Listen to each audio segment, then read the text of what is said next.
फिर ये तमाम रिपोर्ट राष्ट्रपति और प्रधानमंत्री के पास जाता है, उसके बाद भी कुछ नहीं होता है। तब उपराष्ट्रपति धनखड़ साहब ये बोलते हैं कि भाई कानून व्यवस्था क्या कर रहा है, दिल्ली पुलिस क्या कर रही है, इस पर तो एफआईआर करना चाहिए। मुझे तो हैरत होती है, हैरानी होती है कि अब तक एफआईआर दर्ज क्यों नहीं हुई।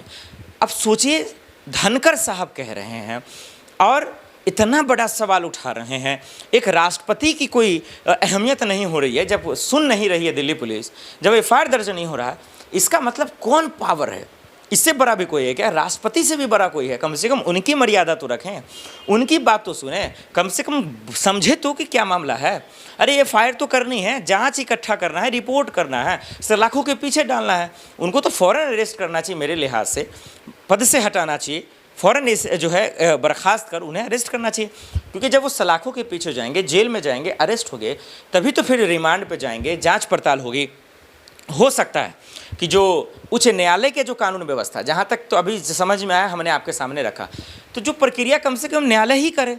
महाभियोग लाने की बात आ रही तो वो ही करे कम से कम, लेकिन सच तो लोगों के सामने आए। मैं यहाँ पे सलाम करता हूँ धनखड़ जी को कि कम से कम उन्होंने हिम्मत तो दिखाई, क्योंकि आज जो है बहुत सारे लोग संवैधानिक पद पर रह के कुछ नहीं बोलते हैं। हमारी बेटियों के साथ जुल्म होता है, चाहे मणिपुर को लेकर हो, हाथरस की बेटियों को लेकर हो, फिर चाहे मध्य प्रदेश में बेटियों को लेकर हो, बिहार में बेटियों को लेकर हो।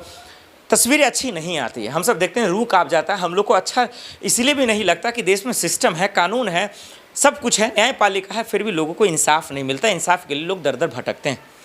लेकिन सब कुछ होने के बावजूद अगर न्याय नहीं मिलेगा, इंसाफ नहीं मिलेगा, आप समझिए भारत की छवि क्या होगी, भारत के अधिकारियों की छवि क्या होगी, भारत के जो रिपुटेशन टाइप लोग हैं उनकी छवि क्या होगी। आज सोशल मीडिया पे सब बातें अच्छा करते हैं, लेकिन हर कोई अपने घर के अंदर परेशान है। कोई सुरक्षा को लेकर, कोई महंगाई को लेकर माफ़ कीजिए, कोई किसी करप्शन को लेकर, कोई किसी के दादागिरी को लेकर, कोई किसी के जो है नौकरी को लेकर, तो कोई किसी पर जो है आत्महत्या करने को लेकर, कोई किसी को मार देने को लेकर। 100 परेशानियां मैं आपको कैमरे पर गिना दूंगा, लेकिन एक हल नहीं निकलेगा दर्शकों। और हल क्यों नहीं निकलता ये समझ से बाहर है, क्योंकि कानून चलाने वाले लोग बिक चुके हैं, वो अपने ज़मीर के साथ सौदा कर चुके हैं। तो इसीलिए मेरा अनुरोध है इस वीडियो में ख़ास करके यशवंत वर्मा से कि कम से कम महोदय, अगर आपका पैसा नहीं, क्योंकि चोर तो जोर से बोलता है और चोर बोलता नहीं है, तो पहले तो ये बहुत ज़ोर से बोलने लगे, भाई साहब बोलने लगे, भाई मेरा पैसा नहीं है, ये किसी और का पैसा है, मैं तो यहाँ था ही नहीं, मैं तो आवास में नहीं था, वगैरह वगैरह वगैरह। दमकल के अधिकारी ने जब दिया तो उन्हीं को थू थू करने लगे, लेकिन उन्होंने जो वीडियो डाला वो तो फिर सही पाया गया। खैर, इन सब के बावजूद अभी भी अगर कोई कमियाँ हैं रिपोर्ट में, तो राष्ट्रपति महोदय जी जब बताएंगी तब फिर समझ में आएगा, प्रधानमंत्री नरेंद्र मोदी जी बताएंगे तब समझ में आएगा, क्योंकि फिलहाल रिपोर्ट उन्हीं को सौंप दिया गया।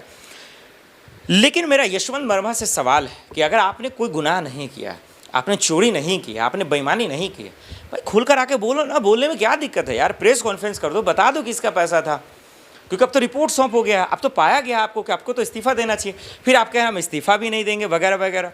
एक बात। दूसरा बात कि ये चीज़ अगर इतना ढीठ गिरी हो रही है, अगर इतना कहीं ना कहीं जो है पुरजोर ताकत ये लगा रहे हैं महोदय, तो फिर इस पर राष्ट्रपति जी और प्रधानमंत्री जी को एक्शन लेना चाहिए।